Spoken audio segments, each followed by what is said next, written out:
আবু জাহেলের ব্যবসা ছিল তরমুজের ব্যবসা। সে তখনকার সময় 3000 বছর আগে তরমুজ কম দামে কিনে এনে মানুষের কাছে এমন দাম চাইতো, মানুষ কিনতে পারতো না। আর আবু জাহেলের কিছু বংশধর এখনো আছে, এই যে মানুষ চাইলেও তরমুজ কিনে খেতে পারে না। তাদের 50 টাকা 60 টাকা কেজি। এক একটা তরমুজ, ভালো মানের তরমুজ কিনতে গেলে 7-8 কেজির তরমুজ, এটাই ভালো হয়। কিন্তু ওই ওই তরমুজটা যারা মধ্যবিত্ত, যারা রিক্সা চালায় খায়, এরা মন চাইলেও খাইতে পারে না। তো ডক্টর ইউনূসকে একটা ধন্যবাদ দেওয়া লাগে, উনি কিন্তু কিছু দ্রব্যের লাগাম টেনে ধরছিল। গতবার রমজানে অনেক দাম দিয়ে কিনে খাইতে হয়েছে, আর এবারকার রমজানে অনেক কিছুই মানুষ কম দামে খাইতে পারতেছে। এটা খুব ভালো দিক।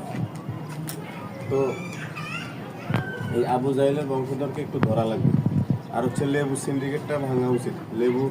একটা লেবু মানুষ 20 টাকা পিস কিনতেছে, কিনে খাইতে পারতেছে। তো যারা খাইতে পারে তারা পারে, আর যারা গরিব, যাদের সামর্থ্য নাই, ওরা কি করবে? যারা রিক্সা চালায়, দিন মজুর দেয়, এরা কি করবে? তো বলতেছি, এদেরকে একটু নজরে আনা উচিত। ধন্যবাদ সকলকে, সবাই ভালো থাকুন।